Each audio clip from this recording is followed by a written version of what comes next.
makakatulong din po para ma-prevent cancer. Nabasa ko rin po. So, sa madaling salita, there's no harm in trying kasi nga po, nagkakaroon po ako ng problema sa aking medical. So, since I headed back here in the Philippines, so because I am an OFW, nagtatrabaho po ako abroad sa Saudi, so mula nung umuwi ako dito sa Pilipinas, I tried to applying back papunta po ng abroad para lagi po ako nagkakaroon ng problema pagdating sa medical. Lagi po akong medically unfit. O ibig sabihin, unfit work.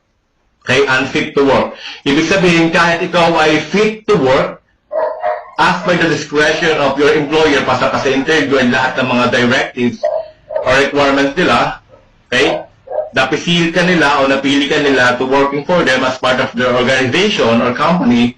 Pero pag ikaw ay medically unfit dito sa Pilipinas, hindi ka makakaalis ng bansa.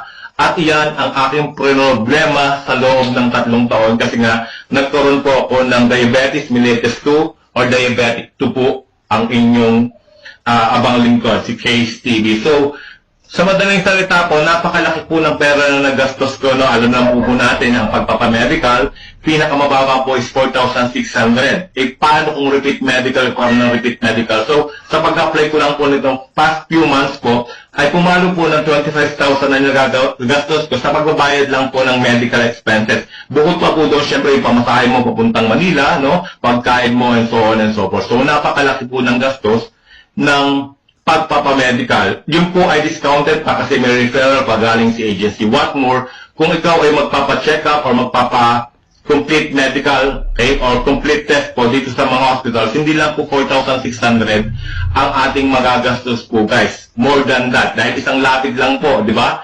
Isang consultation lang, ang professional fee or doctor's fee. Ang pinakamababa na ngayon is 500 pesos, ano, check-up lang po yun. So, napakalaking bagay po ng nagawa ng product na to sa akin. Kasi unang-una po, dahil sa pag-inom ko po ng product na to, of course, I am very thankful po dahil po nung ako po ay magpa-repeat medical kasi may repeat medical po ako dahil ang hatol po sa akin ng clinic ay bumalik ako dahil meron akong ganitong mga sakit. So, yan guys, no? So, ipopost ko na lang po dito. So, meron po akong diabetes mellitus 2. Tapos, nag-repeat medical po ako. Kailangan pong ulitin sa akin ang mga sumusunod. Ito po guys. So, sabi dito sa clinic, kailangan pong mag-ulit po ulit for cardiac clearance, for further evaluation of my x-ray po. Dahil alam po natin, syempre diabetic ako. So, medyo nagkaroon na rin po ng komplikasyon sa aking lungs. Okay? Sabi rin po rito, repeat po rin ako kasi PPT positive, residual densities right upper lung field, and probably of no present clinical significance, elevated blood pressure. Okay? Elevated, no? Ibig sabihin, pataas na pataas ang aking blood pressure po. So, hypertension po. Then, sabi rin po rito, elevated SGPT for liver ultrasound. So, yung ultrasound po yung aking liver kasi nga, siguro dahil may komplikasyon na rin po dala po ng diabetes at yung apat kong uulitin po sa akin ay for OGTT or oral glucose test. Ay yung oral glucose test po, yun naman po ay sa sugar. So, ito po yung mga pinapaulit sa akin para po mag-medically fit ako. Okay, so guys, ang wonderful na nangyari po sa akin sa pag-inom ko lang po ng ganitong produkto po na to, unang-una, medyo hesitant ako, takot akong gumamit ng mga ganitong product, no, ng mga herbal, kasi nga, for the very long time, as what I have told you, masyado po akong naging dependent po sa pag-inom ng mga synthetic medicines. So, alam ko naman po, na ito, of course, ay merong side effect din, kasi alam naman po natin, ang unang tatamaan, ng pag-inom natin ng mga gamot na ganito, metformin, at pag marami na tayong naiinom ay ang ating kidney, siguro yan ang isa sa mga dahilan kung bakit meron pa akong ultrasound sa aking kidney, no? Ang daming i-repeat na test ko. Kasi kapag yan iinulit, yung test na yan, at nakitang yun pa rin ang nakita nila na sakit ko, medically unfit or unfit to work po ako. So, hindi ako mabibigyan ng health certificate dito sa Pilipinas para bigyan ng of course, katibay na medically fit ako para makapagtrabaho ulit o makabalik ng ibang bansa. So guys, ang ginawa ko lang po nito sa one-off videos na to, since ito naman po ay sabi, pure natural and herbal, no side effects, okay, no overdose, hindi na po ako nag-atubili kasi before 2 weeks po, kailangan ko na magpa-medical. Okay? So, inom ko lang po siya ng 7 days, 9 days guys, 9 days. So, sa 9 days po, naka 7 bottles po ako nito, no? 7 po yan. So, yan pa po. Okay? So, 7 bottles po nito ang aking nainom ng one of the juice po na to. Okay? Unang-una, kung kayo ang titingin dito, kasi yung unang impression ko sa pagtingin ng product na to, parang napakamahal po, di po ba? Nababayaran ko siya ng 350 pesos. 350 pesos po, parang, siyempre ako, bilang isang OFW, no? So, pinag-iingatan ko rin yung aking perang kinikita. Kaya lalo pa ngayon, medyo natambay tayo rito sa Pilipinas dahil nga hindi naka-abroad. So, iniingatan ko para sa atin, sa Pilipinas, siyempre, malaking halaga na yung 350. Parang, ano yun, sa 30 grams weight lang, na net weight ng parang natural juice lamang, babayad ako ng 350. Parang sa isip ko, it's a big no-no. No, dahil mas marami na akong juice na mabibili dyan. May concentrated powder juice and so on and so forth. Pero dahil nga, nagtiwala ako sa product na to, unang-una yung isang nagtalita doon nga sa opisina ay Division Supervisor ng Batangas City, si Sir Demetrio or Jemet Bautista. So, na-establish na rin yung trust ko. Sabi ko, bakit hindi ko gawin? Hindi ko i-try. Wala namang masama. Kung ano-ano lang ang mga gamot ng aking ininom, so try ko naman kaya uminom ng herbal. Kasi nung una talagang, ang iniinom ko talaga yung, dahon ng ampalaya na inilaga. Sobrang pait at hindi kayang i-tolerate ng aking panlasa. Lagi akong nasuso at yung banaba. So sabi ko, i-try ko to. Total juice lang naman to.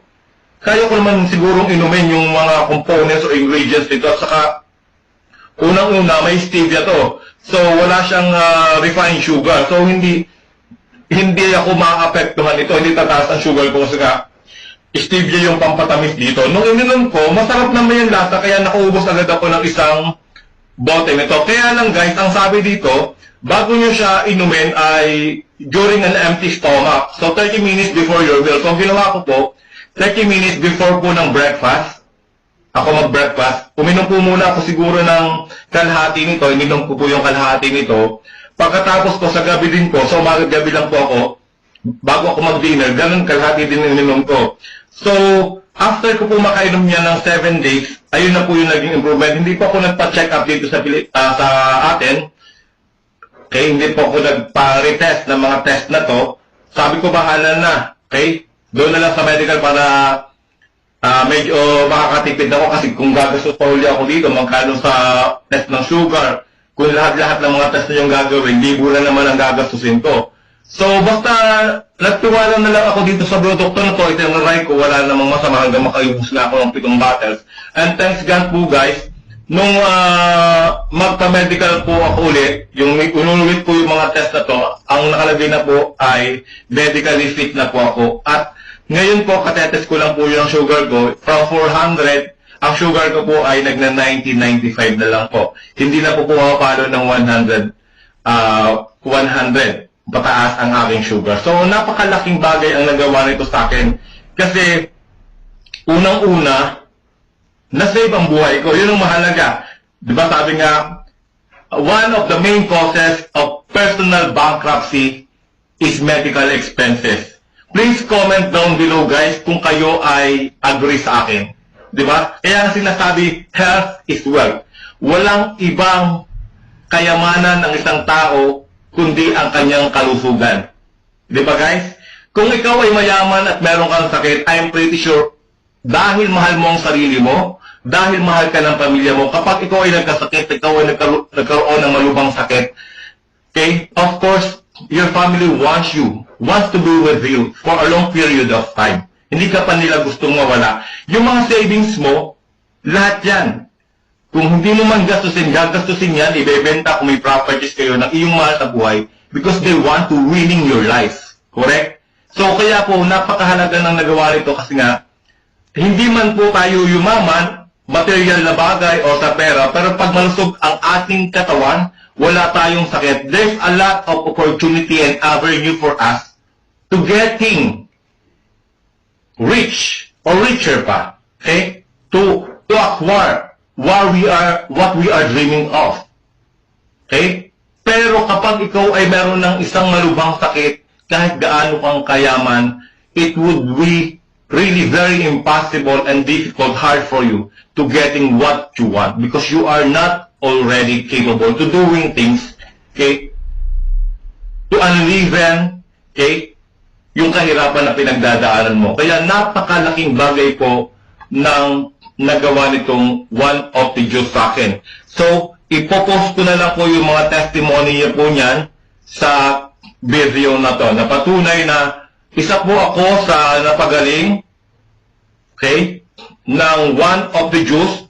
So, nag-focus lang po ako, okay, doon po sa stevia. Kasi yun pong stevia na yun po yung nakakot ng attention ko. Hindi ko na inisip yung iba pa mga components or ingredients ito. Kung ano yung daw na nagagamot ng mga sakit. Merong nagagamot ang cancer, nagagamot ang psoriasis, so on and so forth. Napakarami mga super and miraculous thing na nagagawa itong One of the Diyos na to. And I'm really very thankful for I was able to use and consume 7 bottles of this na hindi ako gumastos ng napakalaking pera para sa medical.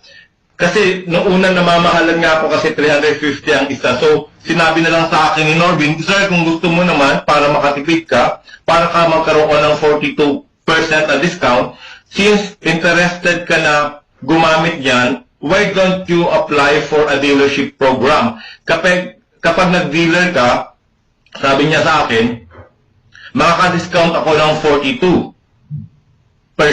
So, sa halip na 350 pesos ko siya bibilin, mabibili ko na lang siya ng 200 pesos. Kaya guys, bumili ako sa kanya ng isang package na to, nakalagay dito, no? Sa isang package nito, 12 bottles po yan lahat. At hindi ko pa po nauubos ang bottles, awa ng Diyos, medically fit na ako. I really have the great opportunity to heading back to Saudi Arabia. And of course, to facing, you know, a greener pasture. Alam naman po natin na medyo mahirap talaga ang buhay dito sa ating bansa. At least doon, maganda yung kitaan. So maraming salamat sa One of the Diyos. Because of you, malaki ang nabago sa aking kalusugan, sa aking buhay. Lalong-lalo na, of course, sa aking pamilya. Kasi I will have, again, a great opportunity to working abroad at kumita po ng mas malaki po para po sa pamilya. So maraming salamat sa One of the Diyos. Guys, there's no harm in trying. Okay? Isa rin po akong unbeliever. Hindi ako naniniwala sa mga herbal medicine.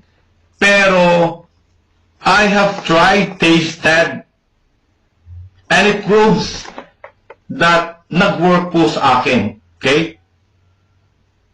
Disclaimer lang po guys, sinasabi nga po dito, no therapeutic claim itong product na to, no? Sabi dito, no therapeutic claim, pero napagaling po ako. So, yun lang po. Kaya ngayon guys, hindi ko na po tinuloy ang aking pag-inom. Ito po upa po, okay, ng aking medicine. Yan guys, oh. Buo pa siya. So, ito meron pang natitirang isa. So, hindi na po ako umiinom ng synthetic na gamot, ng metformin for sugar. Dito na lang po muna ako nagpo-focus sa One of the Diyos po, dito po sa One of the Diyos na to. Kasi, ito po yung talagang nagpa-normalize na aking blood sugar. Okay? Even yung kidney ko, okay na po. Yung lungs din po, okay na sa X-ray and everything. So, I am really very thankful po sa nagawa ng One of the Diyos na to sa aking buhay. So guys, dito ko na po tinatapos ang aking review, ang aking product review. At the same time, yung testimony ko po is my personal testimony, how this product works on me. So guys, if you want to know more about this product, no, yung medyo malalim pa pong explanation sa mga nagagawa nito, you can send a private message po sa akin. You can text at call or text po sa akin or SMS 0966-947-7901. Nasa baba din po ng description nito ang mga contact details po. pwede po kayong mag-message sa aking Facebook page, Cage TV. May email address din po ako dyan. So you can reach me through that contact details po. If you want to know more about these things, okay, kasi ang akin pong ginawa ay testimony and product review, pero hindi ko po dinetail kung ano-ano po yung nagagawa nito. So probably, I'll be working or making a new video or a next video or other video para naman po sa detailed na explanation kung ano po ba talaga yung mga nagagawa ng iba't ibang ingredients po or components. Meron itong 1,